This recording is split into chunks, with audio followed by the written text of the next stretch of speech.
Well, obviously, people are deeply concerned about the cost of living. I mean, I think everyone's concerned about the cost of living. I've come here to Perth from Darwin. I went to buy a coffee on Monday in Darwin. It was like $7 for a coffee. Good faith of the Australian public, that managed to get him one person elected. One very sad little senator got elected for $66 million.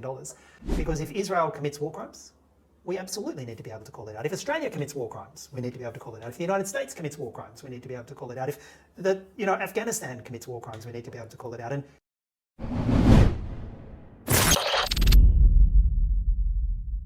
welcome everyone to another episode of TBN. Today our special guest is Green Senator David Shoebridge. For those who may not be familiar with David, let's take a look at this video. Radicalisation was happening as a result of the actions of your own officers. Do you accept the magistrate's finding? So you're radicalising the kids. Final question. You're radicalising a 13-year-old boy with autism. Has anyone been held to account? Have you been held to account? Okay. Has the undercover operatives been held to account? Has anyone been held to account for this? It was the AFP who recommended he become a sniper and a suicide bomber. Senator. It was the AFP who put that in his mind. A 13-year-old boy with autism with an IQ of 71. Is anyone held to account for this? This obscene abuse of power and authority. David, I'm sure you would have won a lot of people over with that effort in making the AFP accountable for their actions. Now, while we're on that topic, why on earth would the AFP encourage a 13-year-old boy with autism to become a sniper or a suicide bomber?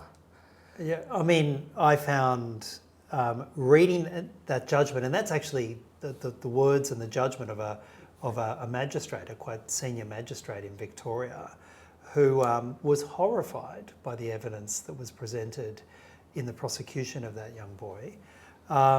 And, you know, the police never challenged those findings. And why they were doing that? Well, you could only see it as a gross abuse of power by the Australian Federal Police. They have a lot of resources in that space. And clearly they thought getting a conviction was more important than upholding what I would have thought would be common values of decency.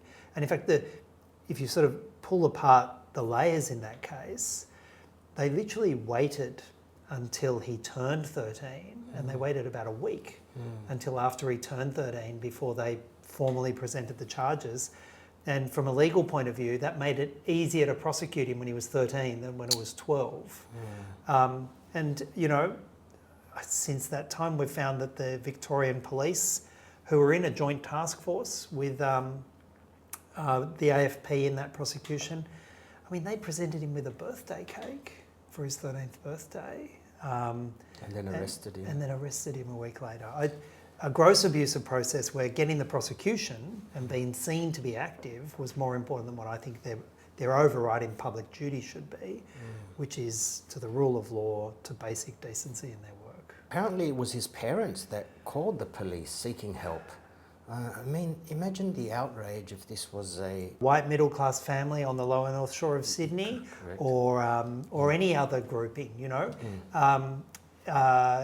You know, and I think we should be very clear that there seemed to be a kind of permission here because he was a young Muslim boy, and that I think you know, you can't ignore that reality.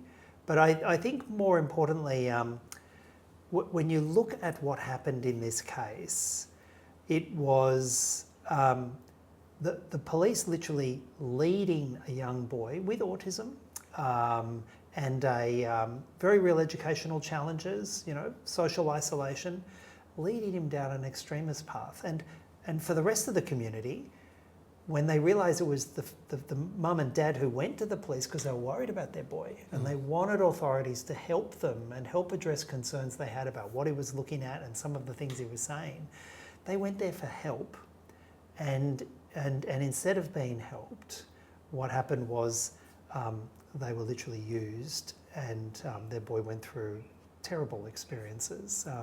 That sense of betrayal is hard to break. So was anyone ever held accountable for this? Yeah, I think one of the things that frustrates me is, you know, the sense of outrage that I felt and the demands for accountability that I had in those. There were a series of exchanges I've had with the AFP. they have been met with institutional resistance. So nobody's lost their job or been demoted in the AFP. Nobody's lost their job or been demoted in the Victorian Police Force. And for me, within the legal system, the Commonwealth DPP, the prosecutors who had to sign off on and approve this prosecution, in separate hearing, when I challenged them on their behaviour, they basically said they'd do it again. I was genuinely mortified by that. But I will say this, a significant number of senior lawyers, senior people in the legal profession have expressed their outrage and says this does not meet the values of our legal system. And in fact, the magistrate as well, and I think we should come back and remind your listeners of this, the magistrate made it clear that this had no place in Australia's legal system, in our legal traditions, and he threw it out. So there are checks and balances in there. They are just not for the moment working inside the AFP or the CDPP. With the upcoming state and federal elections, what are some of the important issues that you think voters are concerned about, and how do you plan to address these concerns? Well, obviously people are deeply concerned about the cost of living. I mean, I think I'm concerned about the cost of living. I've come here to Perth from Darwin. I went to buy a coffee on Monday in Darwin. It was like $7 for a coffee. Yeah. I know that when people are going and trying to pay for their groceries, they're just sort of thinking you have to finance your groceries. How much is it in Sydney? In Sydney, a cup of coffee? Well, you'd be paying, if you got away for less than $6, it'd be considered a bargain in Sydney. And just trying to pay the rent, trying to pay the power bills. Yeah. So I think cost of living is front and centre in this election, and of course it will be. But for us, some of the answers to cost of living is making the system much fairer. I mean, we're out here in WA, and the big gas giants in WA, the Woodsides, and the others, they are making billions and billions and billions of dollars in profit, and they pay no tax. That's there. And so of course we should be taxing those big corporations. About a third of large corporations in Australia last year paid no tax. Every nurse paid tax, every teacher paid tax, but a third of the really big corporations, like Microsoft and Woodside and Santos, paid no tax. So what we would like to see is a much fairer system where those big corporates, the billionaires, they pay a fair share of tax. And maybe one thing we could answer for cost of living is we could put dental care into Medicare. We don't understand why Medicare ends at your mouth. Every other part of you is covered by Medicare. And I can tell you now, when you talk to people, if you could go to the dentist and have it paid for by Medicare card, that'd be a real cost of living win. And that's one of the policies we aim for in the next parliament. Speaking of billionaires and corporate companies, we've seen reports of Clive Palmer launching a new political party. Some political analysts suggest that, similar to previous instances, he may be entering the race to siphon votes away from the Labor Party. If this is true, why would he be doing this? Well, we've seen him do that. We saw him do that in the last election. I think he spent $66 million on the last election. And as a sense of, comfort in the good faith of the Australian public, that managed to get him one person elected. One very sad little senator got elected for $66 million. But it was designed, as you say, to kind of pull votes away from the Labor Party and pull votes away from progressive politics more generally. I'm a Greens senator. He doesn't much like the Greens.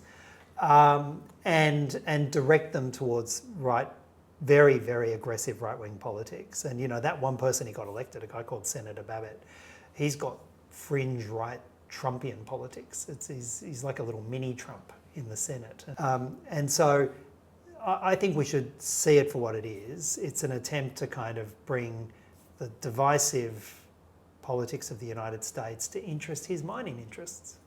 He doesn't want a tax on super profits for mines. He wants an easy way of getting his next, iron ore mine, his next coal mine opened, and he wants the politicians who'll deliver that for him. And he'll spend, for him, if you spend $66 million, you get yourself a politician elected, you get an easy approval on a $3 billion mining project, well, it's money well spent.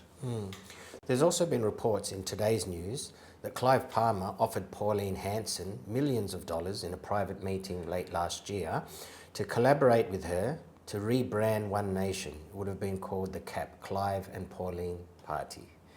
And just recently, earlier this year, Gina Rinehart was spotted meeting privately with Hansen in Thailand.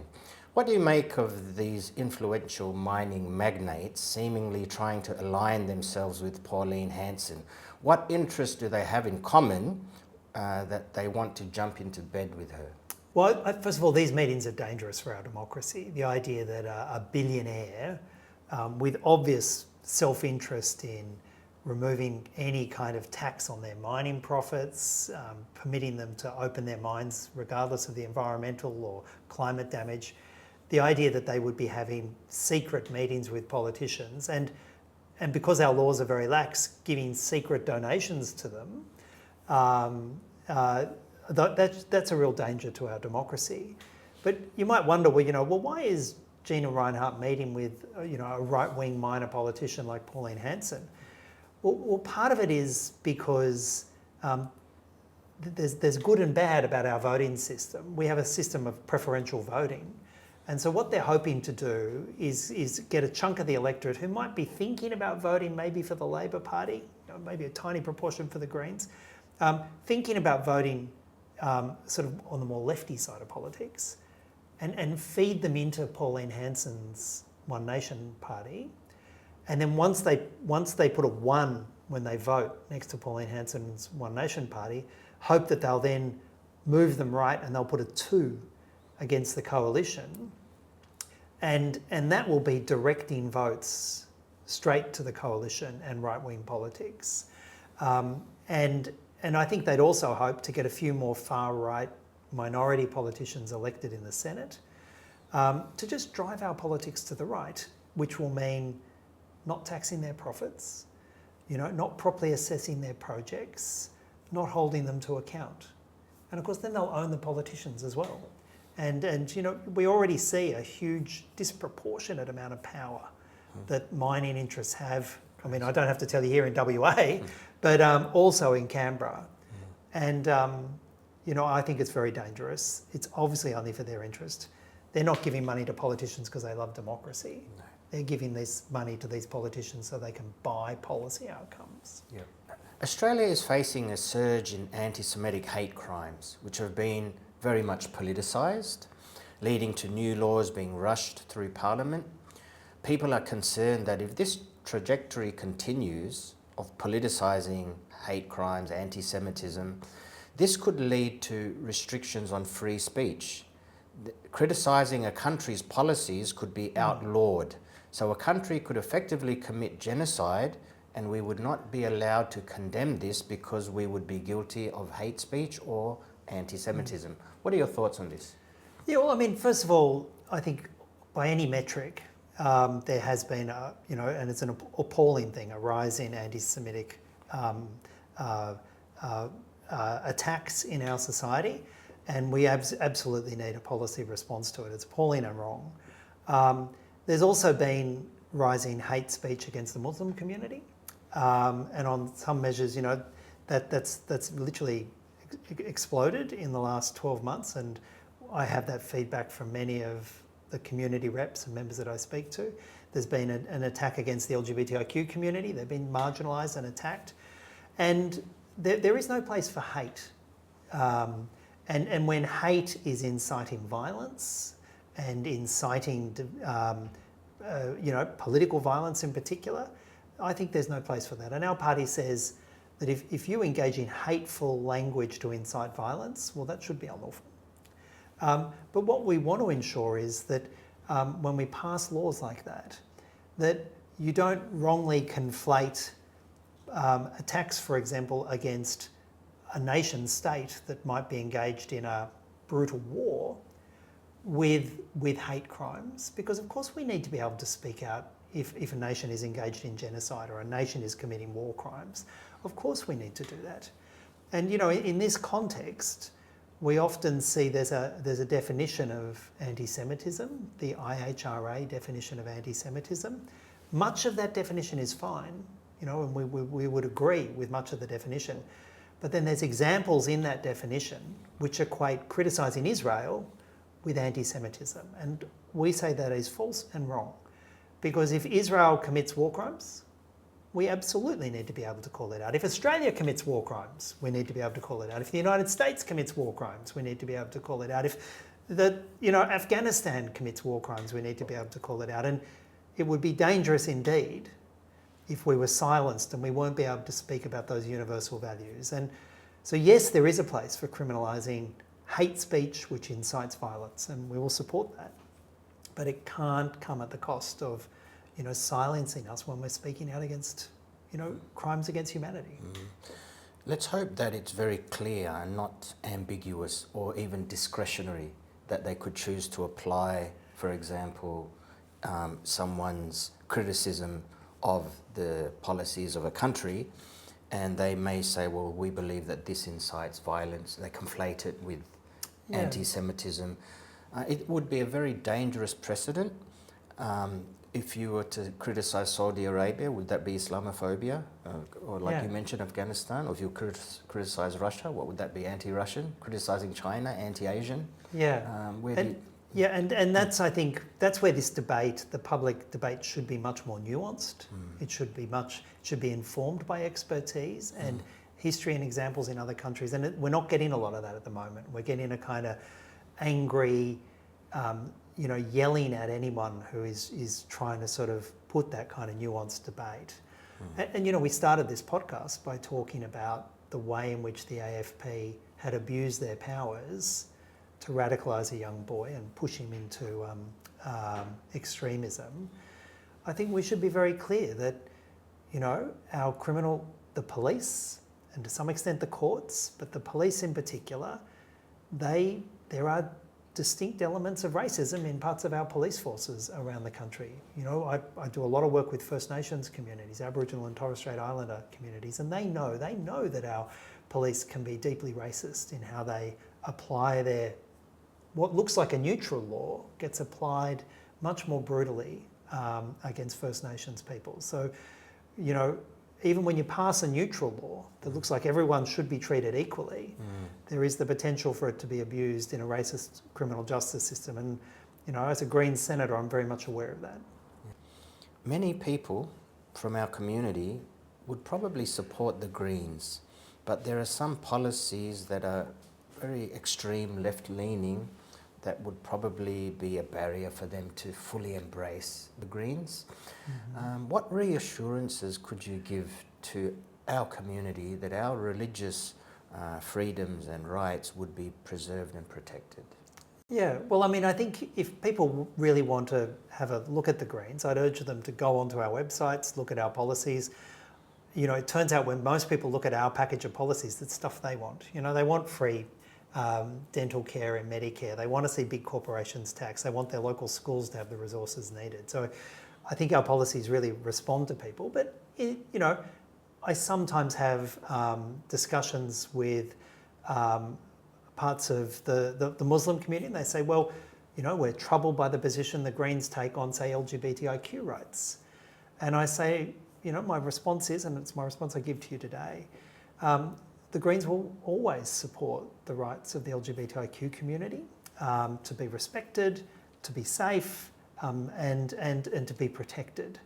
And we do that because we have a fundamental commitment to a rights-based analysis in politics. And far from being concerned about that we will always be standing with the LGBTIQ community, there should be a degree of comfort, because that's the same reason that we stand shoulder to shoulder with the Palestinian community when they were under assault in Gaza. It's the same reason we will stand shoulder to shoulder with the Muslim community if they're being isolated and marginalised because of their beliefs and their faiths. Because we take that fundamental rights-based analysis. And that rights-based analysis includes in respecting people's rights to practice their religion, practice their political beliefs. We take a fundamental rights-based analysis. So I think far from troubling people, it should be a sense of intense comfort that even when the politics is hard, we'll be standing by your side protecting your rights. Senator David Shoebridge, it was a pleasure having you on our show. Unfortunately, that's all we have time for today. Many of you have yet to subscribe to our channel. We ask your support so that we can counter the mainstream media propaganda and biases. Until next time, Assalamu alaikum wa rahmatullahi wa barakatuh.